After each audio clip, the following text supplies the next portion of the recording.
Assalamualaikum warahmatullahi wabarakatuh. Halo teman-teman, kami dari kelompok 6 dalam mata kuliah pembelajaran berdiferensiasi. Kelompok kami akan membahas aspek mengenai diferensiasi produk. Namun sebelumnya, izinkan kami dari kelompok 6 untuk memperkenalkan diri. Yang pertama, Indri Lestari. Kedua, Nadia Sunarti. Ketiga, Salsabila Amartia Putri. Dan yang keempat, Tri Rahayu Ningsih. Teman-teman, yuk kita simak penjelasannya. Apa itu pembelajaran berdiferensiasi?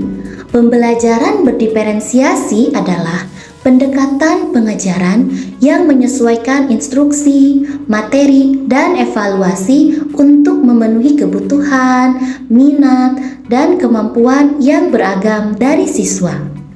Pendekatan ini berfokus pada memberikan pengalaman belajar yang lebih personal dan efektif, sehingga setiap siswa dapat mencapai potensi maksimal mereka.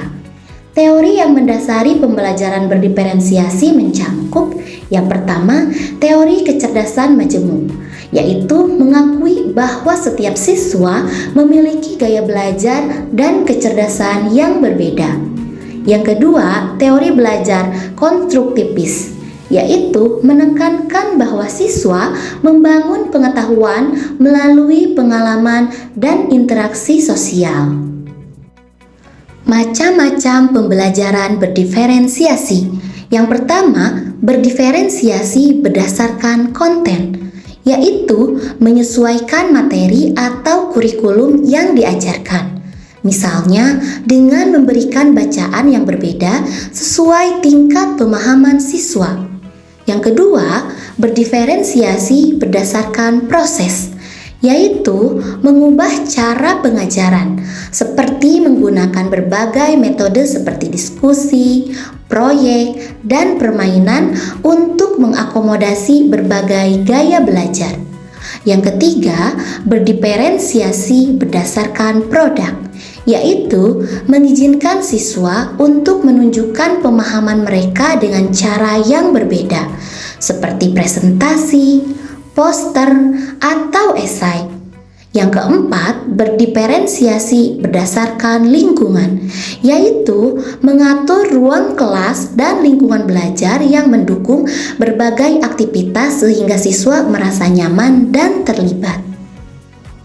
Lalu, apa itu diferensiasi produk? Diferensiasi produk dalam pembelajaran adalah suatu strategi di mana guru memberikan siswa berbagai pilihan untuk menunjukkan pemahaman mereka terhadap suatu materi. Masing-masing siswa dapat memilih produk yang paling sesuai dengan gaya belajar dan minat mereka. Dengan kata lain, siswa diberi kesempatan untuk mengekspresikan pemahaman mereka melalui berbagai cara yang kreatif. Teman-teman, mengapa diferensiasi produk itu penting? Karena yang pertama, meningkatkan motivasi. Ketika siswa memiliki pilihan dalam memilih produk, mereka akan merasa lebih termotivasi untuk belajar karena mereka dapat memilih sesuatu yang mereka sukai. Yang kedua, menghormati perbedaan individu. Setiap siswa memiliki gaya belajar dan minat yang berbeda. Diferensiasi produk memungkinkan guru untuk mengakomodasi perbedaan-perbedaan tersebut. Yang ketiga, mengembangkan keterampilan yang beragam. Dengan membuat berbagai macam produk, siswa dapat mengembangkan berbagai keterampilan, seperti keterampilan komunikasi, kreativitas, dan pemecahan masalah. Yang keempat, membuat pembelajaran lebih menyenangkan. Diferensiasi produk membuat proses pembelajaran menjadi lebih menyenangkan dan menarik bagi siswa. Adapun fungsi pembelajaran berdiferensiasi produk, yaitu meningkatkan keterlibatan siswa. Dengan memberikan pilihan tentang bagaimana mereka ingin menunjukkan pemahaman, siswa lebih termotivasi. Kemudian mendorong kreativitas. Siswa dapat mengekspresikan ide mereka dengan cara yang unik dan personal. Kemudian, memfasilitasi pembelajaran yang lebih dalam. Siswa dapat mengenali topik lebih dalam sesuai minat mereka, yang memperdalam pemahaman.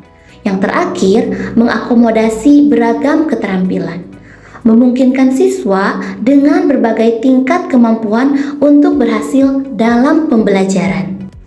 Selanjutnya, prinsip-prinsip diferensiasi produk. Yang pertama, berikan pilihan. Siswa harus diberikan beberapa pilihan produk yang berbeda. Yang kedua, sesuaikan dengan minat. Produk yang ditawarkan harus sesuai dengan minat dan gaya belajar siswa. Yang ketiga, berikan kerangka kerja.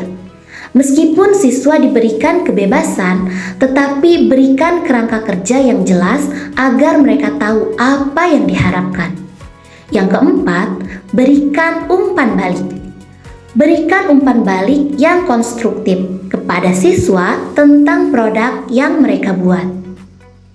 Contoh diferensiasi produk. Dalam video yang telah kita analisis, terdapat beberapa contoh menarik tentang diferensiasi produk.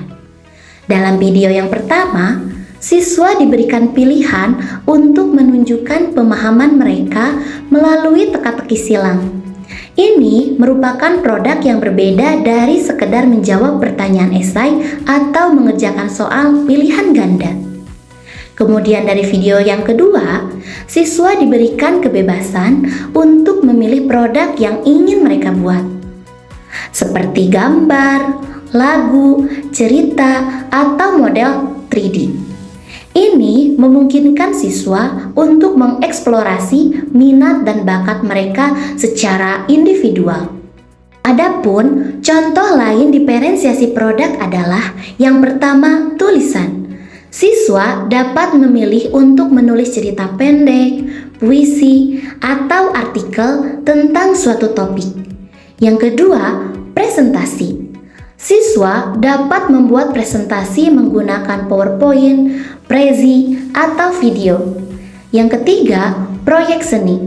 Siswa dapat membuat lukisan, patung, atau kolase untuk menggambarkan suatu konsep. Dan yang terakhir, portofolio. Siswa dapat mengumpulkan semua hasil kerja mereka dalam sebuah portofolio untuk menunjukkan perkembangan belajar mereka. Adapun tantangan pembelajaran berdiferensiasi produk adalah yang pertama, keterbatasan waktu. Merencanakan dan mengimplementasikan pembelajaran berdiferensiasi memerlukan waktu yang lebih banyak untuk persiapan. Kedua, sumber daya yang terbatas. Tidak semua sekolah memiliki fasilitas atau materi yang cukup untuk mendukung berbagai jenis pembelajaran. Yang ketiga, keterampilan guru. Diperlukan pelatihan dan pengembangan profesional yang memadai agar guru dapat menerapkan pembelajaran berdiferensiasi secara efektif. Yang keempat, pengelolaan kelas. Menjaga agar kelas tetap teratur dan fokus saat siswa bekerja pada produk yang berbeda bisa menjadi tantangan. Yang kelima, evaluasi dan penilaian. Menilai produk yang berbeda-beda dapat menyulitkan, terutama dalam memastikan keadilan dan objektivitas dalam penilaian. Jadi, kesimpulannya adalah diferensiasi produk merupakan salah satu strategi yang efektif untuk menciptakan lingkungan belajar yang inklusif dan menyenangkan, dengan memberikan siswa kebebasan untuk memilih produk yang sesuai dengan minat dan gaya belajar mereka. Guru dapat membantu siswa mencapai potensi belajar mereka secara maksimal.